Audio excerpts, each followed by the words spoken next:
Test 2.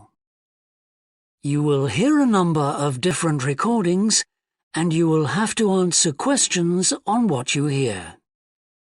There will be time for you to read the instructions and questions, and you will have a chance to check your work. All the recordings will be played once only. The test is in 4 sections. At the end of the test, you will be given 10 minutes to transfer your answers to an answer sheet. Now turn to Section 1. Section 1.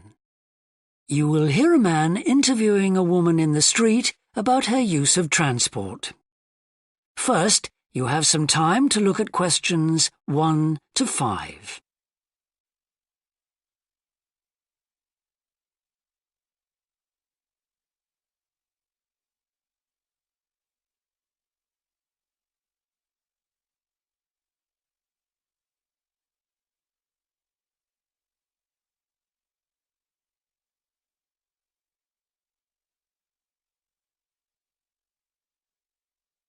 You will see that there is an example that has been done for you.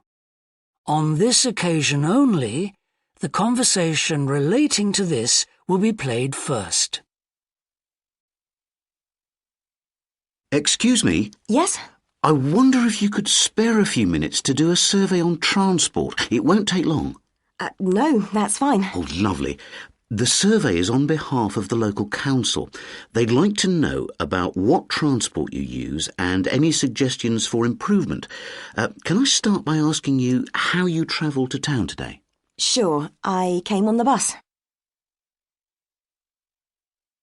The woman travelled to town by bus, so bus has been written in the space. Now we shall begin. You should answer the questions as you listen, because you will not hear the recording a second time.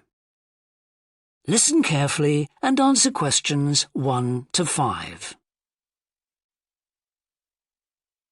Excuse me? Yes?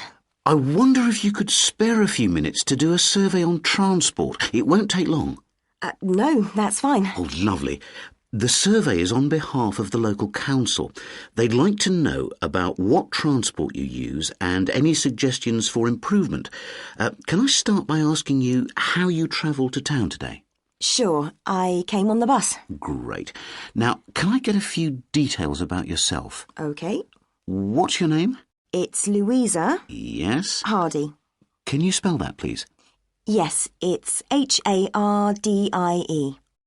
Great, thanks. And can I have your address? It's 19 Whitestone Road. Oh, right, I know that area. It's Bradfield, isn't it? That's right. Is the postcode GT7? It's actually GT8 2LC. Great. And could I ask what your job is? Are you a student? I've actually just finished my training. I'm a hairdresser. Oh, right. And one more question in this section. What is the reason for you coming into town today? Actually, it's not for shopping today, which would be my normal reason, but to see the dentist. Right. Thanks. Before you hear the rest of the interview, you have some time to look at questions 6 to 10.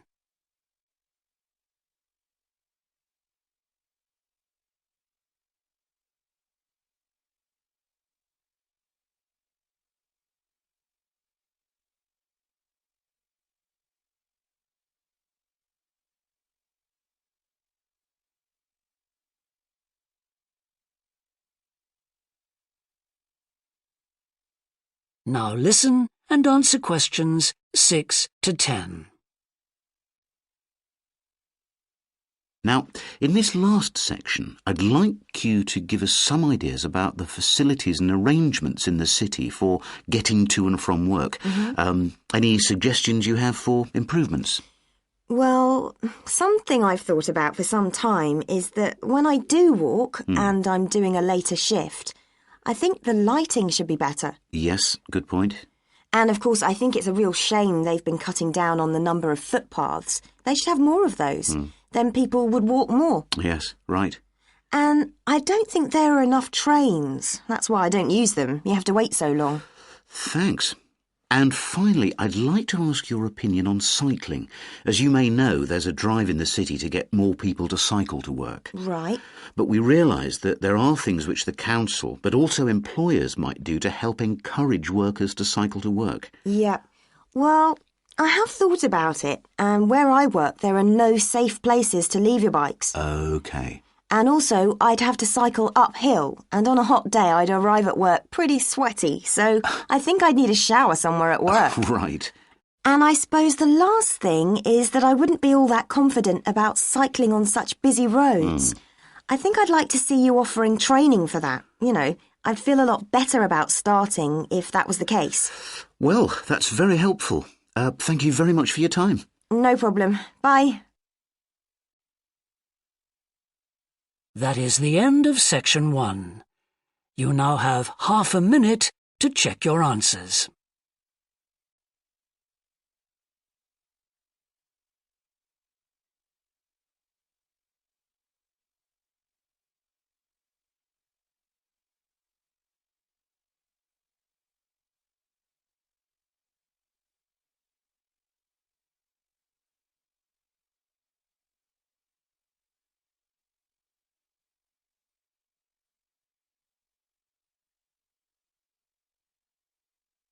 Now turn to section 2.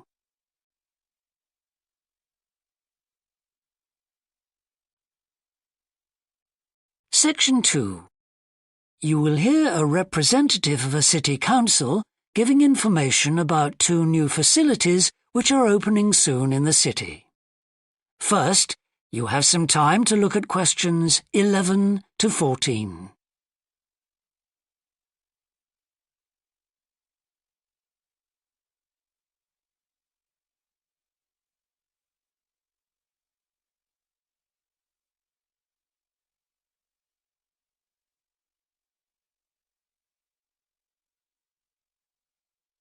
Now listen carefully and answer questions 11 to 14. Good morning. I'm very pleased to have this opportunity to say a little about 2 exciting new developments in the city: the Brackenside open-air swimming pool and the Children's Adventure Playground in Central Park. As many of you may know, the idea for these initiatives came from you, the public, in the extensive consultation exercise which the City Council conducted last year. And they have been realised using money from the SWRDC, the South West Regional Development Commission. First of all, Brackenside Pool. As many of the older members of the audience will remember, there used to be a wonderful open-air pool on the seafront 30 years ago, but it had to close when it was judged to be unsafe. For the design of this new heated pool, we were very happy to secure the talents of internationally renowned architect Ellen Wendon, who has managed to combine a charming 1930s design, which fits in so well with many of the other buildings in the area, with up-to-the-minute features such as a recycling system, the only one of its kind in the world, which enables seawater to be used in the pool. Now, there's been quite a bit of discussion in the local press about whether there would be enough room for the number of visitors we're hoping to attract, but the design is deceptive, and there have been rigorous checks about capacity. Also, just in case you were wondering, we're on schedule for a June the 15th opening date, and well within budget. A testimony to the excellent work of local contractors Hickman's. We hope that as many people as possible will be there on June the 15th. We have engaged award-winning actress Coral White to declare the pool open, and there'll be drinks and snacks available at the poolside. There'll also be a competition for the public to decide on the sculpture we plan to have at the entrance. You will decide which famous historical figure from the city we should have.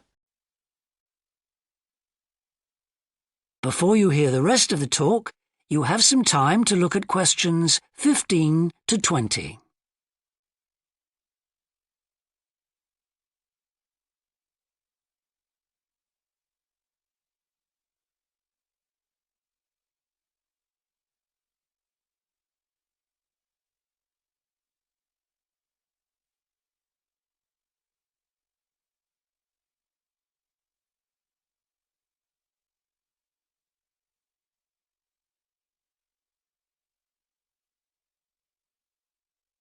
Now listen and answer questions 15 to 20. And now, moving on to the Central Park Playground, which we're pleased to announce has just won the Douglas Award for Safety. The news came through only last week.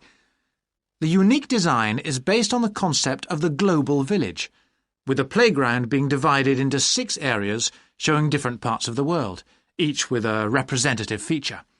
For example, there is a section on Asia, and this is represented by rides and equipment in the shape of snakes, orangutans, tigers and so on, fauna native to the forests of the region. Moving south to the Antarctic, we couldn't run to an ice rink, I'm afraid, but opted instead for climbing blocks in the shape of mountains. I thought they could have had slides for the glaciers, but the designers did want to avoid being too literal.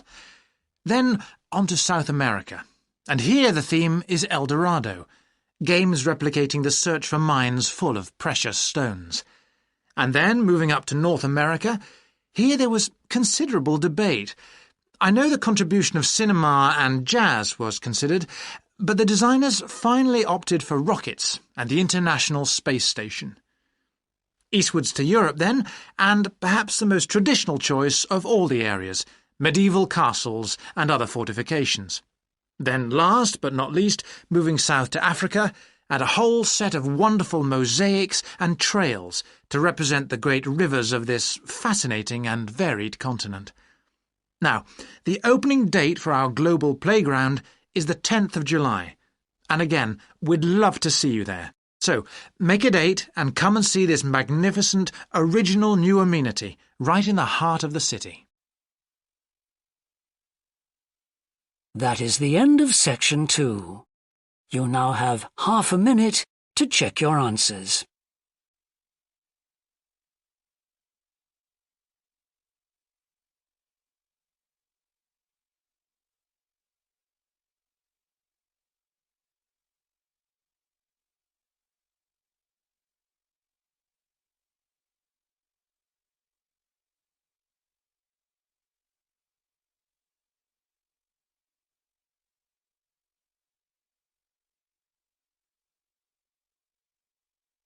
Now turn to section 3.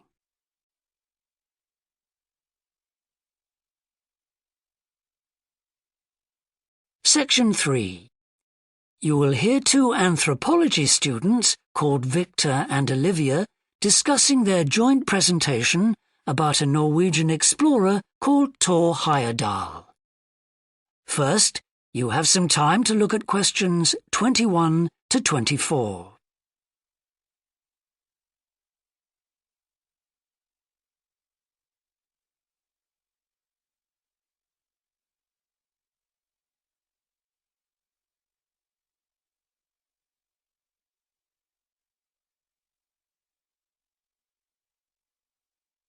Now listen carefully and answer questions 21 to 24. Right, well, for our presentation, shall I start with the early life of Thor Heyerdahl? Sure. Why don't you begin with describing the type of boy he was, especially his passion for collecting things? That's right. He had his own little museum. And I think it's unusual for children to develop their own values and not join in their parents' hobbies. I'm thinking of how Heyerdahl wouldn't go hunting with his dad, for example. Yeah, he preferred to learn about nature by listening to his mother read to him. And quite early on, he knew he wanted to become an explorer when he grew up. That came from his camping trips he went on in Norway, I think. No, it was climbing that he spent his time on as a young man. Oh, right. After university, he married a classmate, and together they decided to experience living on a small island to find out how harsh weather conditions shaped people's lifestyles. As part of their preparation, before they left home, they learnt basic survival skills, like building a shelter. I guess they needed that knowledge in order to live wild in a remote location with few inhabitants, cut off by the sea, which is what they were aiming to do. An important part of your talk should be the radical theory Heyerdahl formed from examining mysterious ancient carvings that he happened to find on the island. I think you should finish with that. Okay. Before you hear the rest of the discussion, you have some time to look at questions 25 to 30.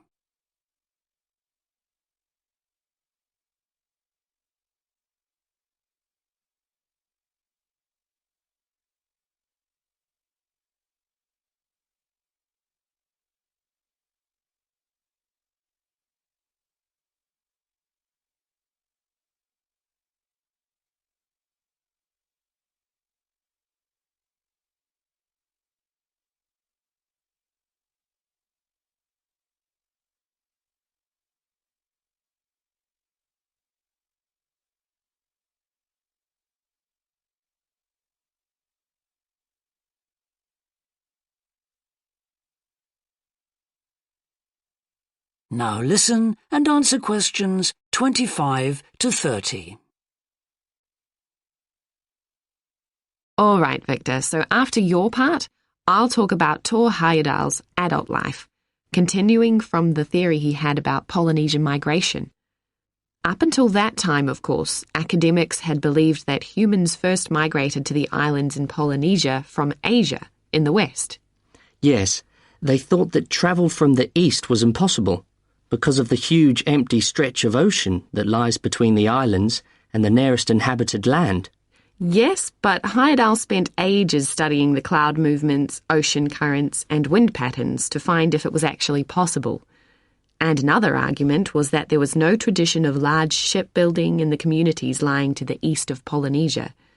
But Heyerdahl knew they made lots of coastal voyages in locally built canoes. Yes, or sailing on rafts, as was shown by the long voyage that Heyerdahl did next. It was an incredibly risky journey to undertake. Sometimes I wonder if he did that trip for private reasons, to show others that he could have spectacular adventures. What do you think, Olivia? Well, I think it was more a matter of simply trying out his idea, to see if migration from the east was possible. Yes, that's probably it. And the poor guy suffered a bit at that time because the war forced him to stop his work for some years. Yes. When he got started again and planned his epic voyage, do you think it was important to him that he achieve it before anyone else did? I haven't read anywhere that that was his motivation. The most important factor seems to have been that he used only ancient techniques and local materials to build his raft. Yes. I wonder how fast it went. Well, it took them 97 days from South America to the Pacific Islands. And after that, Heyerdahl went to Easter Island, didn't he? We should mention the purpose of that trip. I think he sailed there in a boat made out of reeds. No, that was later on in Egypt, Olivia. Oh, yes, that's right. But what he wanted to do was talk to the local people about their old stone carvings and then make one himself to learn more about the process. I see. Well, what a great life. Even though many of his theories have been disproven, he certainly left a lasting impression on many disciplines, didn't he? To my mind, he was the first person to establish what modern academics call practical archaeology. I mean that they try to recreate something from the past today, like he did with his raft trip. It's unfortunate that his ideas about where Polynesians originated from have been completely discredited. Yes. Right, well, I'll prepare a PowerPoint slide at the end that acknowledges our sources. I mainly used The Life and Work of Tor Heyerdahl by William Oliver. I thought the research methods he used were very sound, although I must say I found the overall tone somewhat old-fashioned. I think they need to do a new, revised edition. Yeah, I agree. What about the subject matter? I found it really challenging. Well, it's a complex issue. I thought the book had lots of good points. What did you think of the illustration? That is the end of section 3. You now have half a minute to check your answers.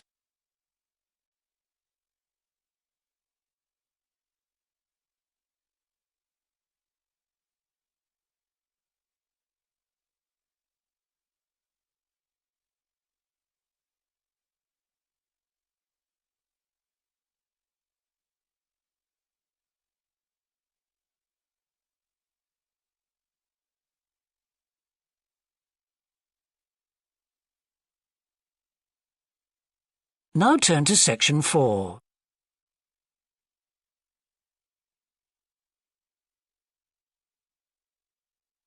Section 4. You will hear a business student predicting how management might change in the next few years. First, you have some time to look at questions 31 to 40.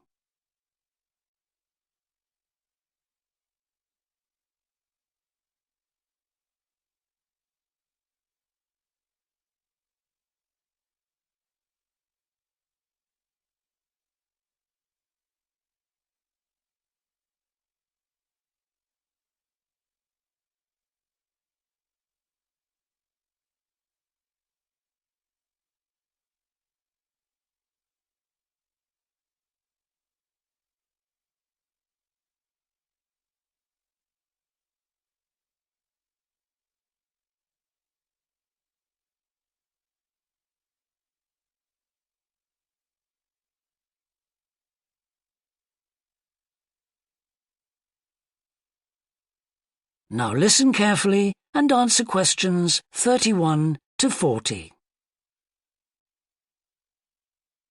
Well, I've been talking to managers in a number of businesses and reading surveys about the future of management.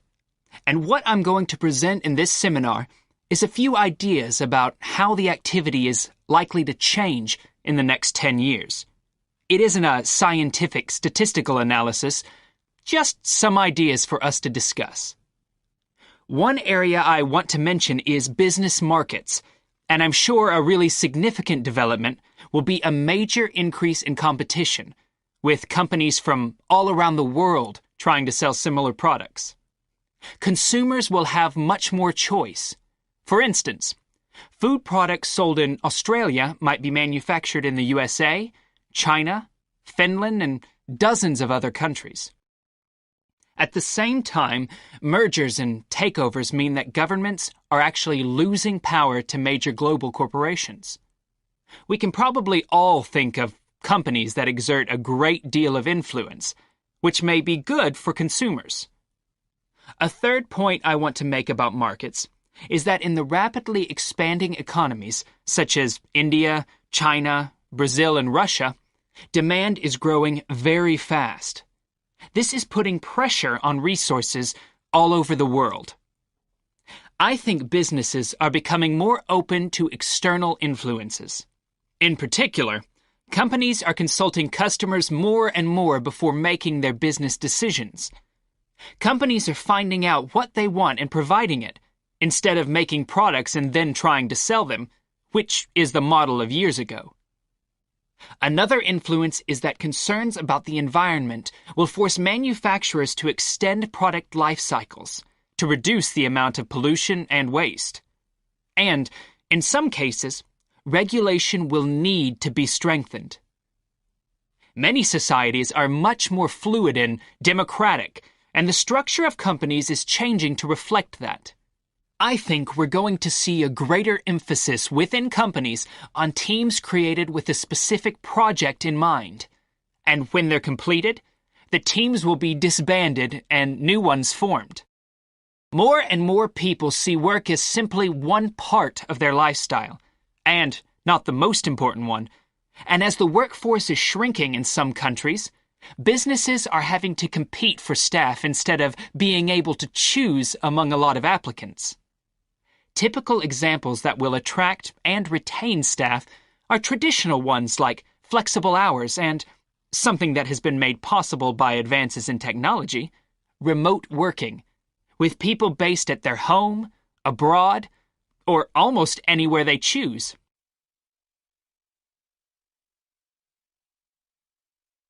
Management styles will almost certainly continue to change. Senior managers will require a lot more than the efficiency that they've always needed. Above all, they'll need great skills in leadership so that their organization can initiate and respond to change in a fast-moving world where they face lots of competing requirements and potential conflicts.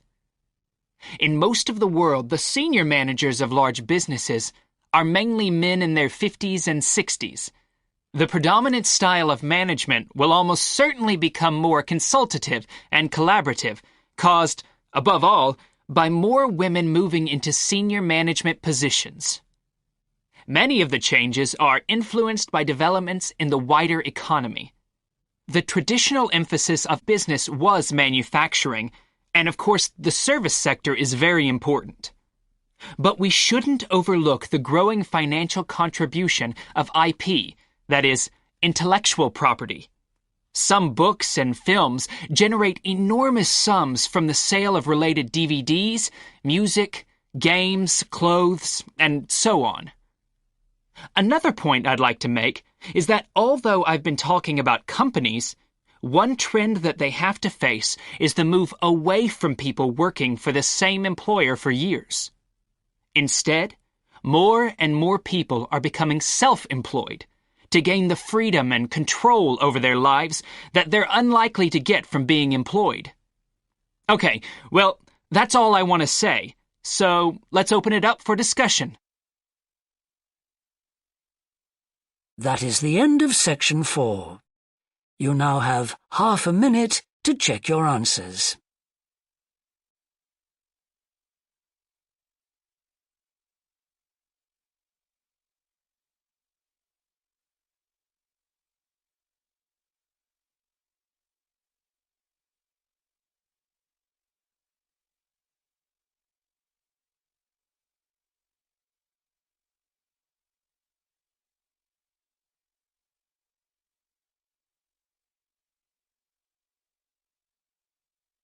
That is the end of the listening test. In the IELTS test, you would now have 10 minutes to transfer your answers to the answer sheet.